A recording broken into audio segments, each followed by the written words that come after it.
Study IQ IAS, अब तैयारी हुई अफोर्डेबल।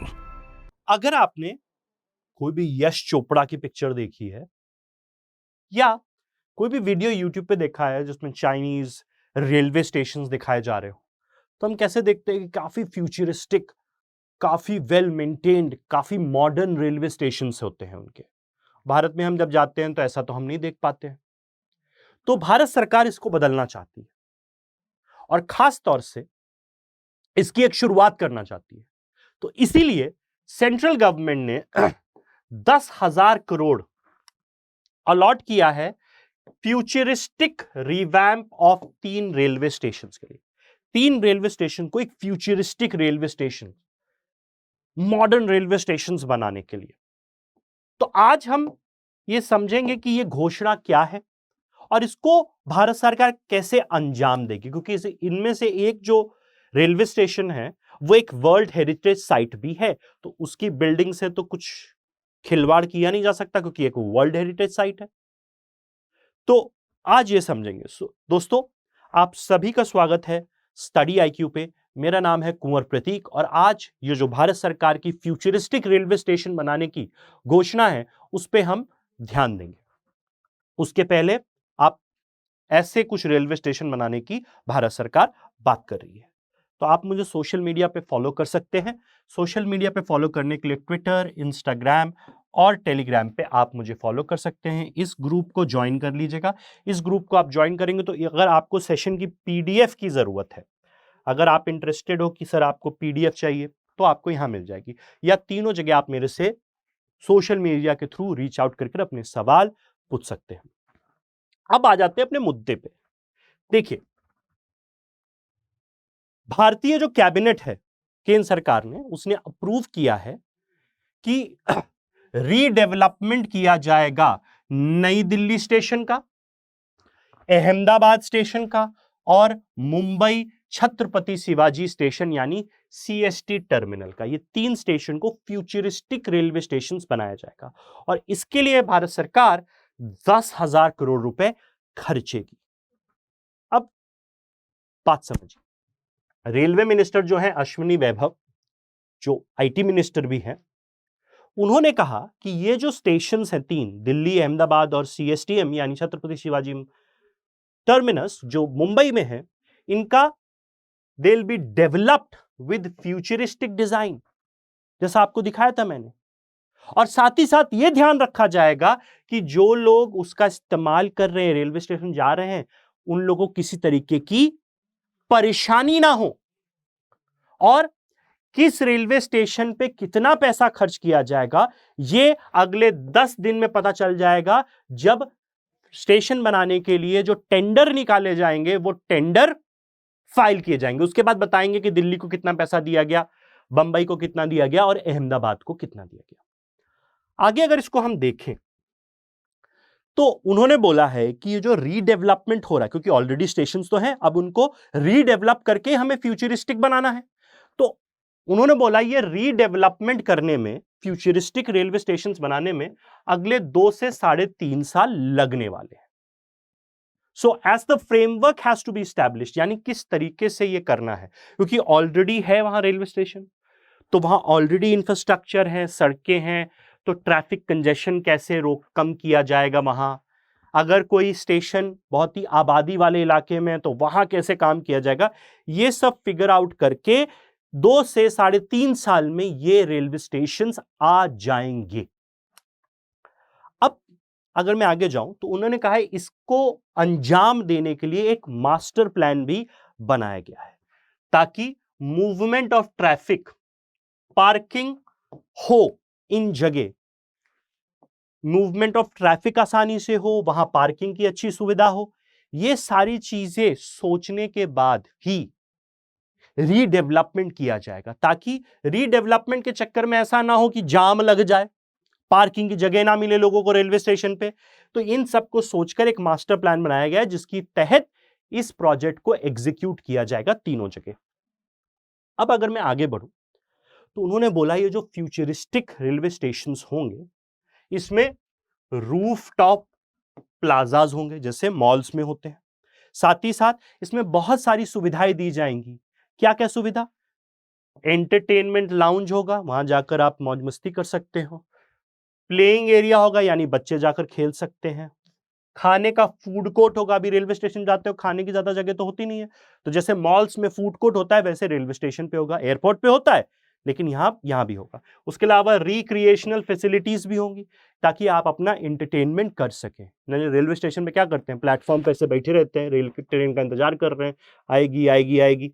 लेकिन अब आपके पास मल्टीपल ऑप्शन होगा, जाकर कोई पिक्चर देख लो, खेल लो, खाना खा लो, कोई गेम खेल लो जाके, ऐसी सुविधाएं होंगी। और वैष्णव जी ने इसलिए ये भी बोला है कि ये सारी चीजों से क्या होगा।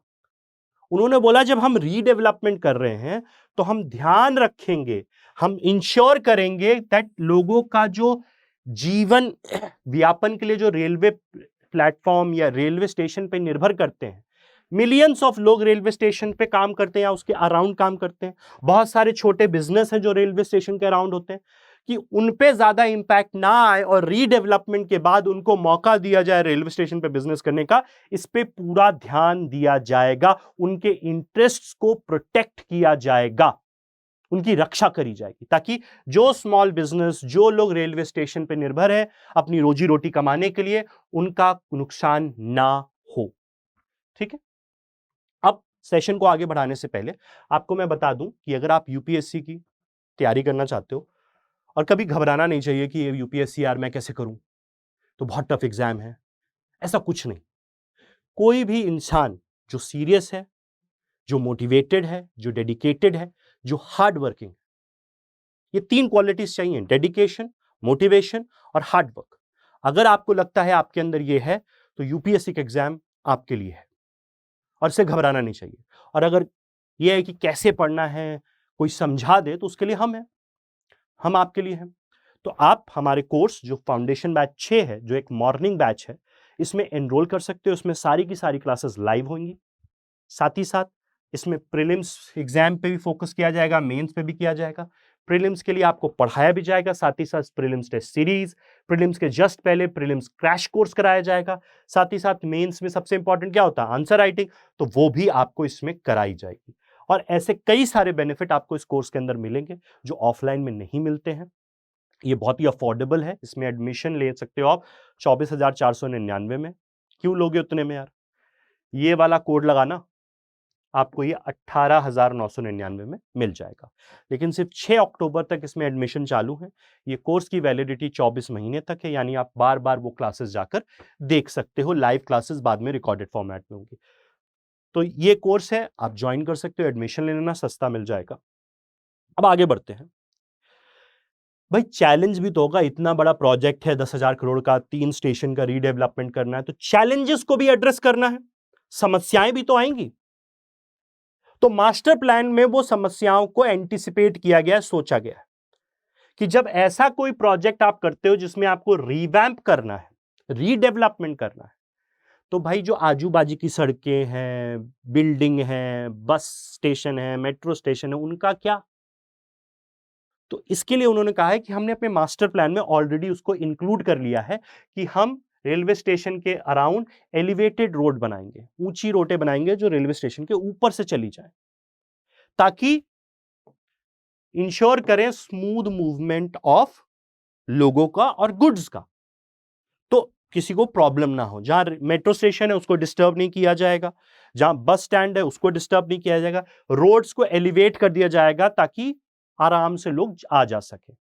तो ये जो समस्या है उसको पहले से सोच लिया गया है, उसको हैंडल करना कैसे होगा वो मास्टर प्लान में सोच लिया गया।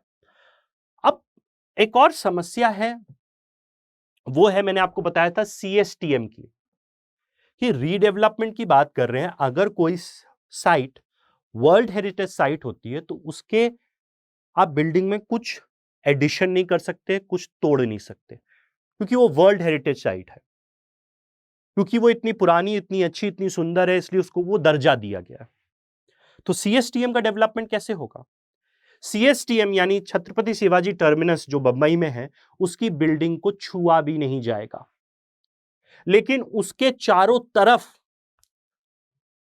उसी की डिजाइन से इंस्पायर होके नई बिल्डिंग बनाई जाएगी जो सीएसटीएम को एक फ्यूचरिस्टिक लुक देगी। यानी जो डिजाइन होगी सीएसटीएम की वो कुछ इस तरीके की ही होगी, क्योंकि सीएसटीएम ऐसा दिखता है, वर्ल्ड हेरिटेज साइट है। तो जो भी इंफ्रास्ट्रक्चर, जो भी बिल्डिंग बनाई जाएगी, उसका इंस्पिरेशन भी इसी की डिजाइन होगी, ताकि जो उसका हेरिटेज है, जो उसका सांस्कृतिक महत्व है, वो कम ना हो। तो इसको भी सोचा गया है। अब दूसरी चीज ये है कि भाई इसके लिए पैसा कहां से आएगा। आजकल सरकार बहुत तेजी से क्या पुश कर रही है, पब्लिक प्राइवेट पार्टनरशिप, कि सरकार और प्राइवेट सेक्टर मिलकर इंफ्रास्ट्रक्चर बनाए।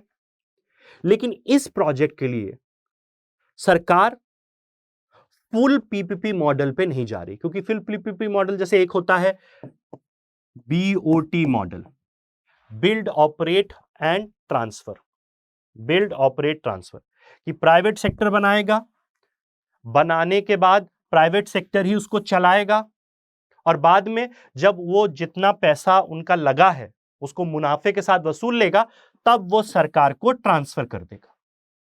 सड़क के मामले में अगर कोई सड़क बना रहे हो, सरकार ने बीओटी मॉडल के अंदर प्राइवेट सेक्टर को दिया, प्राइवेट सेक्टर जमीन खरीदेगा, प्राइवेट सेक्टर सारी परमिशन लेगा, प्राइवेट सेक्टर ही सारे काम करेगा, कंस्ट्रक्शन करेगा, फिर प्राइवेट सेक्टर उस सड़क को चलाएगा, मेंटेन करेगा, टोल लगाएगा, टोल कलेक्ट करेगा, और जब उनका प्रॉफिट निकल आएगा, उनकी कॉस्टिंग निकल आएगी, तो वो 20 साल बाद, 25 साल बाद वो सरकार को वापस कर देंगे वो सड़क। लेकिन सरकार इसके लिए इस वाले पीपीपी मॉडल पे नहीं जा रही है। इन 3 स्टेशंस का विकास, रीडेवलपमेंट, फ्यूचरिस्टिक डिजाइन, सब बजट में इसमें पैसा आवंटित किया जाएगा, सरकारी बजट में, और इसको ईपीसी मॉडल से बनाया जाएगा, इंजीनियरिंग प्रोक्योरमेंट कंस्ट्रक्शन मॉडल। यह भी एक निवेश का मॉडल है, इंजीनियरिंग प्रोक्योरमेंट कंस्ट्रक्शन मॉडल। इसमें क्या करेगी सरकार? इसमें सरकार कंस्ट्रक्शन करती है, सरकार ही पैसा लगाती है, सरकार ही उस चीज को चलाती है। लेकिन प्राइवेट सेक्टर क्यों इन्वॉल्व होता है इसमें? प्राइवेट सेक्टर की जो एक्सपर्टीज होती है, इंजीनियरिंग एक्सपर्टीज, उसके लिए इसमें इंजीनियरिंग एक्सपर्टीज में प्राइवेट सेक्टर को लाया जाता है, क्योंकि वो ज्यादा बेहतर होते हैं, तो उनको लाया जाता है। लेकिन इसका कंस्ट्रक्शन, इसमें जो सामान चाहिए बनाने के लिए, वो सारी चीजें कौन लाता है? सरकार। पैसा भी सरकार लग रही है, बना भी सरकार रही है, रॉ मटेरियल भी सरकार ले रही है, बाद में सरकार चला भी रही है उस चीज को, लेकिन उसको बनाने के लिए, एक्सपर्टीज के लिए प्राइवेट सेक्टर से गठबंधन किया जाता है, एक पार्टनरशिप करी जाती है। तो इसको ईपीसी मॉडल के जरिए बनाया जाएगा। तो ये एक इसकी सच्चाई है। This comes after earlier floated tender of redevelopment of CSTM under build operate transfer mode, a form of PPP, after dissolution of Indian Railway Station Redevelopment Corporation। क्या भैया कि पहले भारत सरकार का एक कंपनी थी रेलवे डिपार्टमेंट की, Indian railway station redevelopment corporation, इसको बंद कर दिया गया है। तो उसके बाद सीएसटीएम को रीडेवलप करने के लिए एक टेंडर निकाला गया था बिल्ड ऑपरेट ट्रांसफर मॉडल के अंदर, लेकिन वो प्रोजेक्ट को स्क्रैप कर दिया गया। तो अब यह है कि ईपीसी मॉडल के अंदर ही इस प्रोजेक्ट को बनाया जाएगा।